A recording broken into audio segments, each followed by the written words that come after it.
And I think 3-4 सालों बाद आपको इंटरनेट सारे जहाज़ों में मिलेगा। बाकी पीछे मेरे अटलांटिक ओशन है, एक दिन आप भी इसी अटलांटिक ओशन में सेल करोगे just like me.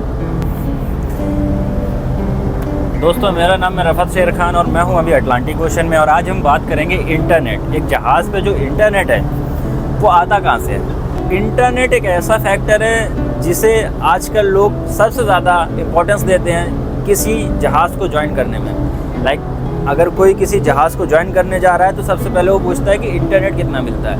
For obvious reasons आप ये वीडियो देख रहे हो बिकॉज ऑफ इंटरनेट, मैं ये वीडियो बना रहा हूँ because of internet, you know me because of internet. So internet is so crazily important in our lifes. Sad करने वाली बात यह है कि जब आप किसी टीचर से या किसी सीनियर सेलर से बोलते हो कि हमें इंटरनेट कितना मिलेगा, तो वो बोलेंगे कि अभी तुम शिप पे गए नहीं हो, इंटरनेट के लिए रोना चालू। डिस्पाइट क्वेश्चनिंग द कंपनी कि why don't you provide internet to people, वो आप भी क्वेश्चन करेंगे कि अगर ऐसे रोना है तो जहाज़ पे मत जाओ, जो कि पूरी तरीके से गलत है मेरे नज़रिए में। Company can easily provide you internet अगर वो चाहती है तो। पहले सैटेलाइट्स फ़ोन होते थे जो कि बहुत ही महंगे होते थे, हफ्ते में एक बार कॉल होती है। हमें हमारे कैप्टन चीफ ऑफिसर्स बताते हैं कि संडे को कॉल होती थी 12 से 12:30 तक, एक बंदा का बात कर सकता था, आधे घंटे से ज़्यादा नहीं। और जब वो पोर्ट पे जाते थे तो महंगे महंगे सिम खरीद के घर पे बात करते थे। तो अब चीज़ें काफ़ी एडवांस हो गई हैं और इंटरनेट आ गया है शिप पे। इंटरनेट आता कैसे? सिंपल फंडा है, हमारे पास एक एंटीना होता है और वो सीधा कनेक्टेड होता है सैटेलाइट से, और सैटेलाइट हमें डायरेक्ट इंटरनेट देता है। कोई बीच में कोई भी बॉडी नहीं होती है, सीधा हमारे शिप से और सैटेलाइट से डायरेक्ट कनेक्शन होता है। इंटरनेट काफ़ी महंगा होता है जहाज़ पे, जो आपको कंपनी प्रोवाइड करती है, आपको पे नहीं करना है in most of the cases. कहीं पे आपको पेड इंटरनेट भी मिलता है, बट मिलता है। अब आपका सवाल होगा कि भैया जहाज़ में इंटरनेट होना कितना ज़रूरी है? बहुत ज़रूरी है। अगर आप जहाज़ में हो और इंटरनेट नहीं है, इसका मतलब आप एक अलग ही दुनिया में हो। Internet keeps you connected with the current world, with your family. और इनफैक्ट ये तो MLC का भी एक पॉइंट है कि जहाज़ में इनफ इंटरनेट होना चाहिए लोगों के लिए घर पे बात करने के लिए। तो चीज़ें काफ़ी तेज़ी से बदल रही हैं। बदलेगा कौन? हम और आप सवाल जब करेंगे। Like we have Starlink on board, हमें दिन का 1 GB मिलता है।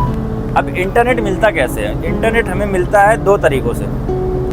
या तो आपको डेली 1 GB मिलेगा, I am talking about my personal experience, या आपको हफ्ते में 7 GB मिल जाएगा। डिपेंड करता है आपको कैसे यूज़ करना है। भाई हफ्ते की 7 GB आती थी तो मुझे लगता था मंडे को ही ख़त्म हो जाता था, मेरा ट्यूसडे को ख़त्म हो जाता था, फिर पूरे हफ्ते मुझे एकदम ड्राई रहता था। तो मैंने कैप्टन को बोला कि captain please make my internet daily basis. So now I am getting 1 GB a day. अगर ख़त्म भी हो जाता है तो मैं मोबाइल रख के साइड में आराम कर लेता हूँ, because internet is a so good thing that you are so addicted to it. अब इसे हमारी लाइफ में तो डालना है, अब वो डालें कैसे? एंड आई थिंक 3-4 सालों बाद आपको इंटरनेट सारे जहाज़ों में मिलेगा। बाकी पीछे मेरे अटलांटिक ओशन है, एक दिन आप भी इसी अटलांटिक ओशन में सेल करोगे जस्ट लाइक मी। कंपनीज होती हैं, they provide you enough internet that you can talk home. But आजकल स्टारलिंक आने के बाद हमें दिन का 1 GB, दिन का 2 GB ऐसे मिल रहा है। एंड कुछ टाइम बाद ये भी एक्स्ट्रा होने लगेगा, बढ़ने लगेगा। सो मेरी कोशिश रहती है कि जो वीडियो है उसको छोटा से छोटा बनाऊँ ताकि आपका भी टाइम वेस्ट ना हो, वरना 1-2 मिनट का इंट्रो लगा के तो कोई फ़ायदा नहीं है। तो मैं वही चीज़ आपसे एक्सपेक्ट करता हूँ कि आप मेरी वीडियो देखिए। And if you like it please comment, subscribe, follow whatever you want, and also you have my link in my description. Please go and check out my Instagram also. I can solve your doubts there personally.